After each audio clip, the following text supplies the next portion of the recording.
एक तरफ राहुल गांधी है जो चुनाव आयोग पर हर दिन नए बम फोड़ रहे हैं, तो दूसरी तरफ क्या कुछ अधिकारी, ईमानदार अधिकारी आज की तारीख में भी ऐसे हैं जिन्होंने ज्ञानेश कुमार के मंसूबों को नाकामयाब करने की कवायद में अपने कदम बढ़ा दिए हैं क्या? बिहार में एसआईआर हुआ और उसके बाद पूरे देश में एसआईआर की शुरुआत हो गई, लेकिन उत्तर प्रदेश से एक बड़ी खबर आई। उत्तर प्रदेश के तमाम जिलाधिकारियों को चुनाव आयोग की तरफ से एक अलग, बिल्कुल यूनिक व्हाट्सएप मैसेज भेजा गया और वो व्हाट्सएप मैसेज कई अधिकारियों ने मीडिया को थमा दिए कि देखिए हमारे पास इस तरीके का मैसेज आया है। और इसके ठीक बाद राहुल गांधी के दोस्त यानी कि अखिलेश यादव, उन्होंने कह दिया कि अब हम सुप्रीम कोर्ट जरूर जाएंगे। कुल मिलाकर ये दो खबरें हैं और इन दो खबरों को आज जरा गंभीरता से देखने की जरूरत है। नमस्कार, मैं स्वप्निल और आप मुद्दा देख रहे हैं। दोस्तों, आगे बढ़े उससे पहले वही छोटी सी अपील है। मुद्दा इन दिनों एक गंभीर आर्थिक संकट से जूझ रहा है। एक तरफ हमारे मेन बैंक अकाउंट्स फ्रीज चल रहे हैं, तो दूसरी तरफ हमारे 28 साल पुराने चैनल को हमसे लंबे समय तक छीन कर रखा गया था। ऐसे में डे टू डे ऑपरेशंस में मुद्दा को काफी मुश्किलों का सामना करना पड़ रहा है। लिहाजा आपसे अपील है, यदि आप चाहें तो मुद्दा की छोटी छोटी मदद जरूर कीजिएगा। इसके लिए आप स्क्रीन पर दिख रहे क्यूआर कोड या फिर के नीचे दिख रहे यूपीआई नंबर का इस्तेमाल कर सकते हैं। अब आगे बढ़ते हैं और सबसे पहले आपकी स्क्रीन पर एक खबर है। इस खबर को जरा गौर से देखिए। अमर उजाला की यूपी में एसआईआर, सिर्फ आधार से नहीं बन सकेंगे मतदाता।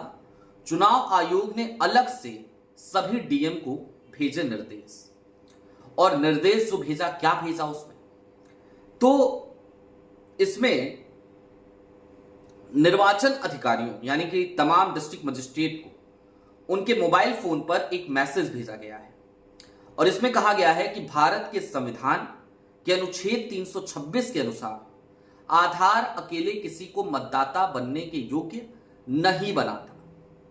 इसके बाद इसमें किस तरीके से भेजा गया है जरा वो भी जानिए। इस मैसेज के दो हिस्से हैं।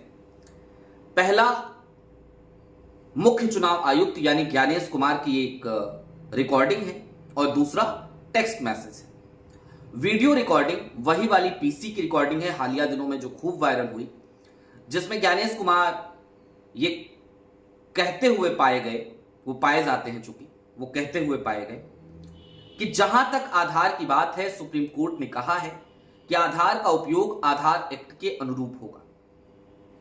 आधार एक्ट के सेक्शन 9 में यह कहा गया है कि आधार डोमिसाइल या सिटीजनशिप का प्रमाण नहीं होगा। जहां तक जन्मतिथि की बात है, उस पर भी सुप्रीम कोर्ट के कई आदेश हैं।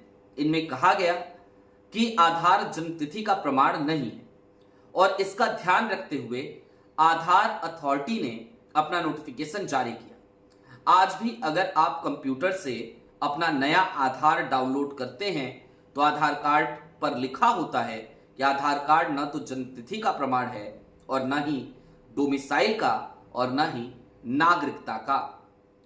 और फिर जो लिखित संदेश भेजा गया उसमें लिखा गया है कि इसे सभी जिला निर्वाचन अधिकारियों को जारी कर दिया जाए ताकि उन्हें आधार को लेकर स्पष्टता रहे। यह स्पष्ट है कि गणना फॉर्म में आधार लिया जा रहा है और कोई भी व्यक्ति 12वें मान्य दस्तावेज के रूप में आधार जमा कर सकता है, लेकिन भारत के संविधान के अनुच्छेद 326 के अनुसार आधार अकेले किसी को मतदाता बनने के योग्य नहीं बनाता। और इसके बाद यह कहा गया कि अगर सिर्फ आधार है तो ईआरओ का विवेक वो सबसे ज्यादा अहम होगा, यानी कि ईआरओ चाहे तो वो सिर्फ आधार के आधार पर भी, आप निराधार हैं, आप उत्तराखंड के रहने वाले हैं, आप कहीं और के रहने वाले हैं, आप महाराष्ट्र में रहते हैं, लेकिन आपको मन कर गया कि भाई हमें वोट करना है उत्तर प्रदेश में 2027 में, तो ईआरओ चाहेगा तो आप सिर्फ आधार कार्ड दीजिए और वो आपको मतदाता बना देगा। है ना अजीब सी विडंबना। अब इन सब चीजों के दरमियान अखिलेश यादव। अखिलेश यादव के पास भी जाहिर सी बात है वो तमाम मैसेजेस पहुंचे होंगे, क्योंकि तमाम अधिकारी तो ऐसे हैं जो ईमानदार हैं आज भी, जो लोकतंत्र के प्रति वफादार हैं, जो संविधान के प्रति निष्ठा रखते हैं। तो अखिलेश के पास तक ये सारी चीजें पहुंची और अखिलेश यादव ने आज की तारीख मीडिया से बात करते हुए कहा कि हम भी सुप्रीम कोर्ट जा रहे हैं। उत्तर प्रदेश में जो एसआईआर हो रहा है उसमें यदि आधार को वैलिडेट नहीं किया गया तो हमें सुप्रीम कोर्ट जाना पड़ेगा और हम जाएंगे और हम जाने के लिए तैयार हैं। 11 तारीख सीजेआई बीआर गवई ने सीधे तौर पर प्रशांत भूषण को यह आश्वासन दे दिया था। उसके बाद ये तारीख भी सुनिश्चित हो गई। हालांकि बेंच वही है, जस्टिस सूर्यकांत और जस्टिस बागची की। तो उसी बेंच में 11 तारीख से एसआईआर पर सुनवाई भी सुप्रीम कोर्ट में शुरू हो जाएगी। लेकिन इन सब के दरमियान जो चीज सबसे ज्यादा परेशान करने वाली है आज की तारीख में ज्ञानेश कुमार को, वो क्या है? दरअसल आज ये जो सेंटिमेंट है ना देश का, इस देश के सेंटिमेंट में वोट चोरी दिख रही है। एक वीडियो बहुत तेजी से वायरल हो रही है, आपने शायद देखी होगी। मोदी जी बिहार में भाषण दे रहे हैं और एक व्यक्ति वहीं पर अपने फोन में वो लाइव खोलता है और उसमें कमेंट दिखाता है। मोदी जी के चलते हुए भाषण के बीच जो कमेंट्स रैंडमली आ रहे हैं उसमें लिखा आ रहा है वोट चोर गद्दी छोड़, वोट चोर, इस तरीके की चीजें। मोदी जी मंच से कट्टा कट्टा चिल्ला रहे हैं, जनता कमेंट्स में वोट चोर गद्दी छोड़ के नारे लगा रही है। भारतीय जनता पार्टी के तमाम नेताओं के सामने बहुत ही असहज स्थिति कई बार ये देखने को मिली। अभी शाह साहब की रैली में वोट चोर के नारे लग गए। ये तमाम स्थितियां कहीं ना कहीं इस बात का संकेत है, इस बात का परिचायक है कि ज्ञानेश कुमार जी को आज की तारीख में ये बात समझनी चाहिए कि देश का जो सेंटिमेंट है वो सेंटिमेंट अब उनकी कारगुजारियों के साथ नहीं है, वो उस पर मौन रहने वाला नहीं है। दोस्तों, सबसे ज्यादा एक और हैरान करने वाली बात है, बीते कुछ दिनों में प्रधानमंत्री नरेंद्र मोदी जब भी रैली करने बिहार जा रहे हैं उनको काले रंग से बहुत डर लगने लगा है। अगर कोई काला कपड़ा पहन के, काला शर्ट पहन के जा रहा है वहां पे, तो उसके काले कपड़े पहन के अंदर जाने की इजाजत नहीं दी जा रही। क्यों नहीं दी जा रही भाई? क्योंकि जाहिर सी बात है, पता है कि अगर काला कपड़ा वहां पे रहा तो क्या पता जनता इतनी नाराज है, कहीं वो काला कपड़ा इसलिए लेकर के ना आई हो कि वो शर्ट उतारे और लहराने लगे और काला झंडा दिखा दिया जाए मोदी जी। इस तरीके का माहौल है।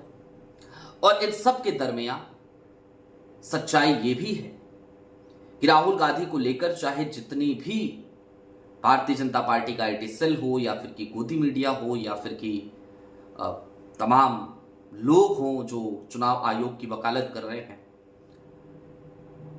उन तमाम चीजों पर भी राहुल गांधी के आरोप भारी पड़ते नजर आ रहे हैं। दैनिक भास्कर लगातार स्टोरीज कवर कर रहा है। राहुल गांधी ने जो खुलासे किए उसके बाद वो जमीन पर अपने रिपोर्टर्स भेज रहा है, कई जगहों पर उसने पड़ताल की है, यहां तक कि टीवी टुडे ग्रुप, अब वो जाहिर सी बात है कि मेन स्ट्रीम चैनल्स पे तो नहीं दिखाएंगे, लेकिन उनके जो डिजिटल प्लेटफॉर्म्स हैं हरियाणा तक, उस पर जाकर के देखिए, वहां पर लगातार खुलासे हो रहे हैं। और हद की बात तो यह है कि बिहार में एसआईआर तो हुआ था, एसआईआर की शर्त तो यही थी कि भाई घुसपैठिए हैं, वो घुसपैठिए कितने मिले अब तक इसका जवाब ज्ञानेश कुमार ने दिया नहीं। और पूरा चुनावी कैंपेन अमित शाह साहब ने इसी घुसपैठिए के आधार पर चलाया। भारतीय जनता पार्टी ने खूब कार्टून्स बनाए, लेकिन उन घुसपैठियों का क्या जो दिल्ली में भी मतदान कर रहे हैं, जो बिहार में भी कर रहे हैं, जो गुजरात में भी जाकर करेंगे, जो उत्तर प्रदेश में भी जाकर करेंगे, उन घुसपैठियों के बारे में आखिरकार बात क्यों नहीं हो रही? अचानक से ट्रेन चलाई जाती है, स्पेशल ट्रेनें वोट के लिए, मतदाताओं के लिए। हरियाणा से बिहार भेजी जाती है। ये जो तमाम स्थितियां हैं आज की तारीख में, ये स्वस्थ लोकतंत्र की पहचान नहीं है। निश्चित तौर पर आज लोकतंत्र को कमजोर करने की पुरजोर कोशिश चुनाव आयोग भी कर रहा है और भारतीय जनता पार्टी तो एक बड़ी प्लेयर है। लेकिन इन सब के दरमियान जरूरत इस देश के सजग नागरिकों को है अपने आंख नाक कान खोलकर रखने की, और जरूरत इस देश की न्यायपालिका को भी है कि वो भी अपने बैकबोन के साथ दिखाई दे, एक मजबूत रीढ़ हो। क्योंकि कार्यपालिका, विधायिका, न्यायपालिका और फिर चौथा खंभा यानी कि मीडिया, इन चारों का परस्पर काम करना बेहद जरूरी होता है। पेरिफेरल वर्क काफी जरूरी होता है। लेकिन स्थिति यह है कि चौथा खंभा तो कभी का दरक चुका है। आज की तारीख में जो मीडिया है उसे मैं मीडिया मानता नहीं। दूसरी तरफ न्यायपालिका में भी लोगों को अब उस तरीके का भरोसा बचा नहीं। भाषणें खूब हो रही हैं, उससे काम चलेगा नहीं। बहरहाल अभी के लिए दीजिए इजाजत। ये दो खबरें थी, हमने सोचा आपको बता दी जाए। आज वैसे भी मैं कार्यालय में नहीं हूं, तो मैंने सोचा कि आज थोड़ा सा रेस्ट किया जाएगा। लेकिन आपका प्यार, आपकी मोहब्बत और फिर उससे भी ज़्यादा बड़ी चीज़ ये कि खबरों को आप तक जल्दी से जल्दी पहुंचाया जाए, उन खबरों को जो तमाम जगहों पे नहीं जाती, तो वो एक जिद रहती है और उस जिद की वजह से आज भी हाजिर होना पड़ा। अभी के लिए दीजिए इजाजत, बहुत शुक्रिया। चलते चलते फिर वही अपील, चैनल पे नए हो तो सब्सक्राइब करते हुए जाइएगा, सक्षम हो तो छोटी छोटी मदद मुद्दा की जरूर कीजिएगा। बहुत शुक्रिया।